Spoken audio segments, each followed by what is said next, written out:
Greetings, Commanders! Welcome to Infantry Helmet Review. A lot of infantry mains out there have to kind of figure out what the best helmet is for them. If you've ever seen my ghillie build, because I play her as a one-slot bust, I run the Devastation Helmet.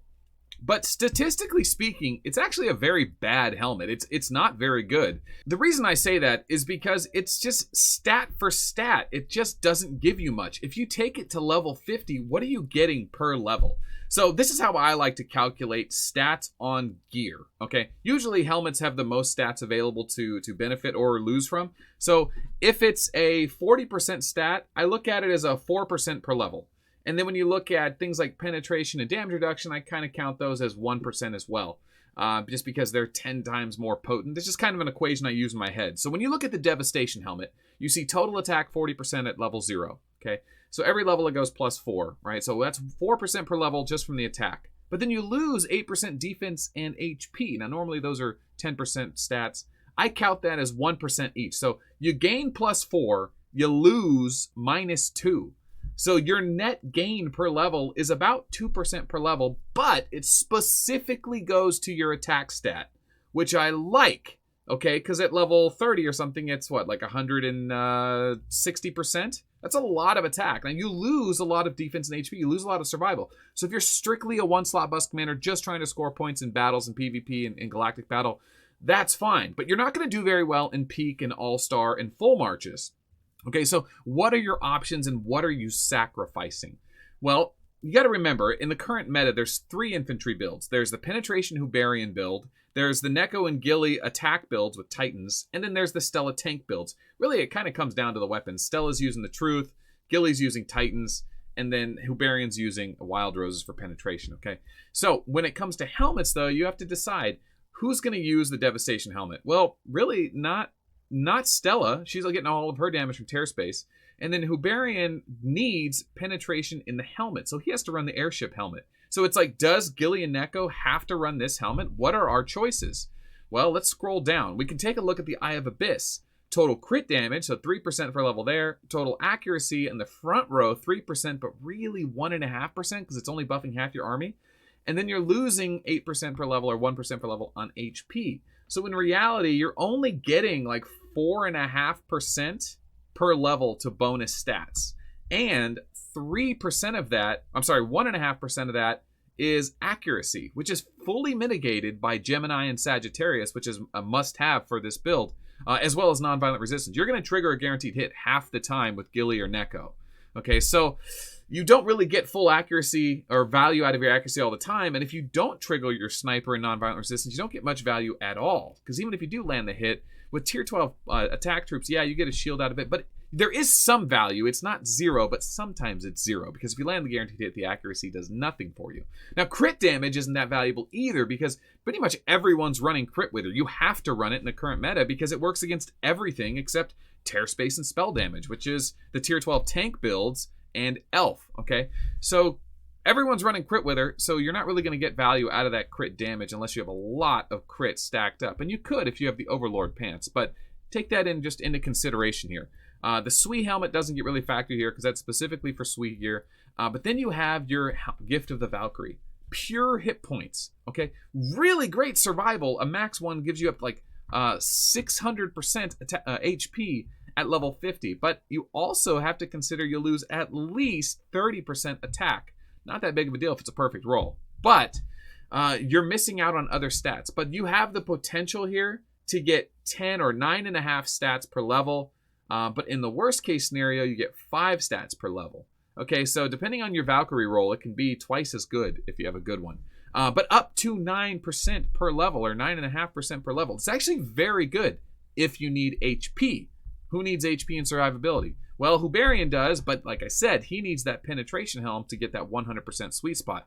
Then Stella does, which really helps her tear space damage, but part of the Stella tank build is she needs damage reduction. She can't afford to not have the 24% damage reduction that this provides. That's way bigger than the HP, and this also provides 6% per level. So you don't get the full 9.5% per level or 10% per level from the Valkyrie. You get 6, but you also pick up a ton of damage reduction. So really, Wrath from the Stars has replaced Helm of the Valkyrie. It's not there are places for it if you want to pick up more damage, but I think it's pretty safe to say you have to go Wrath of the Stars there. Okay, going down to the 3 ones that really I'm making this video about: Holy Grail, Red Pupil, and Tanlang. Okay, well, just straight up, Tanlang has penetration. Okay, so this will work on Hubarian. This is the best in slot for Hubarian, no questions asked there. It's 10% per level minus the 1% there for the defense. So 9% per level, but you get damage reduction and penetration, the 2 most potent stats in the game. It doesn't provide attack damage, which is something, you know, Hubarian definitely wants. But I think, bar none, it's going to be the best choice for Hubarian. And mostly because it has the penetration and it gives you damage reduction, right? The Airship Helmet, the reason you run the Airship Helmet on Hubarian is because you have to have the penetration. And you get no value out of the airship, but you also get a negative stat for the crit. So it's obviously the best choice for Hubarian. Sure, he'd like some more attack, but yeah. Is it the best for Ghillie? Well, it's got damage reduction, which is nice, but if you're 1 slot busting, it doesn't do much for you. It's got penetration, which is nice because nonviolent resistance doesn't go to 100%, it only goes to 90%, so you get a little extra value there. But that damage reduction is kind of a dead stat. But still, there's some penetration here. Well, you've got to be able to sacrifice. You got to be willing to sacrifice the damage from the Destruction Helmet. But remember, that Destruction Helmet only does 2% per level when you minus everything off. So I think Tanlang is clearly a better choice. But I was having a talk with Odad the other day, and his argument is for Red Pupil. And I thought, but Odad, you don't get a lot of value for Red Pupil when you already have a lot of guaranteed hit, and you have so much dodge your opponents don't hit you anyway. But oftentimes, most walkers, Hancocks, elves have enough accuracy that a little extra dodge might be the difference. Then, the accuracy landing the hits does matter. Only half the time do you guarantee a hit. So you are getting a lot of value. And this item itself is a 10% stat per level, right? 4, 4, and 2 is 10% stats per level. The HP is nice for all the damage you're taking from Terror Space and spell damage, which is the current meta. And then a little extra dodge is full mitigation. Accuracy is full hit. So there's a good argument that Red Pupil all around at 10% bonus stats per level, you're just getting full value. Just so much value off of those stats. Even though sometimes you get 0 value when you land a guaranteed hit or your opponent lands a guaranteed hit. But like I said, it's only half the time, depending on the commander. All right, and then the other one is Holy Grail. Total damage reduction, 3%. That's a lot of damage reduction, okay? Not the most amount in a head slot, but it's still a fair amount, okay? That's still what, like 18% per level? That's not bad, okay? Oh, I'm sorry, 18% at max level. And then penetration, 24%. Okay, it's not as high as the Airship Helm or the Tanlang. Okay, that's why Hubarian doesn't run it. Okay, but it does have HP, damage reduction, penetration. Overall, it's just good. It's just not as good as Tanlang. Okay, so it's almost like, how bad do you want the damage reduction and penetration on your Ghillie build? Is it worth taking it instead of the Red Pupil?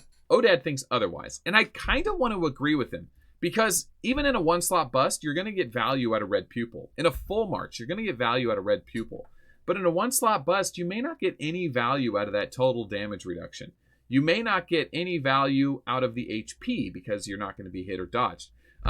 Overall, I'd say if I had to classify it as a Ghillie main right now, if I had unlimited bank account and I could full march people, Tanlang would be the choice, without a doubt.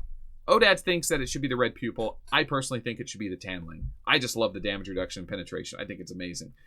However, I do have a Red Pupil. I do have it to level 30. I don't have a Geister Spirit Stone to add it to my current build to get rid of my Destruction Helmet. So it's like I'm at a point now where I'm willing to give up the damage I get from Destruction and throw it on my Red Pupil. And as an infantry main, having a 600,000 leadership commander going against max leadership commanders, that extra damage sometimes is the difference between one-shotting and not. But I'm just kind of throwing this out there because this is kind of what I'm thinking. I kind of want to know what other people are thinking too, because I like to look at things objectively as what do you get per level, and with the Holy Grail, you're getting 9% per level. 9% but plus stats per level. Red Pupil, 10% plus stats per level. And then Tanlang, 9% per level. But you're getting penetration and damage reduction. Okay? Red Pupil's 10% per level, the highest of them all. But you're getting dodge and accuracy. Not that useful often. Half the time, you don't get any value out of them. So in a weird way, you're only getting like 4.5% per level in most matchups.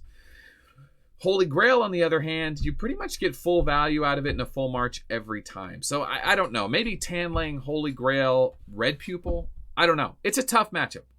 What do you take? One thing's for sure. I got to get rid of my Devastation Helmet because it's just not the best in slot for my build. That's just something I'm currently tackling. I don't know. What do you guys think? What would you do? When is it clearly, obviously better to have one or the other? And is it just really coming down to play style when it really matters? Like, does Ace and Peak really matter? Not really, right? Because that's not when you suffer the most losses. You suffer the most losses in real server-side combat, which is where one slot bust is the best, or in galactic battle when you lose a lot of troops and you have to heal. So it almost makes you wonder, should you even try to get the overall best stats if you're not a super maxed out commander? It's a tough choice, man. It's certainly a tough choice.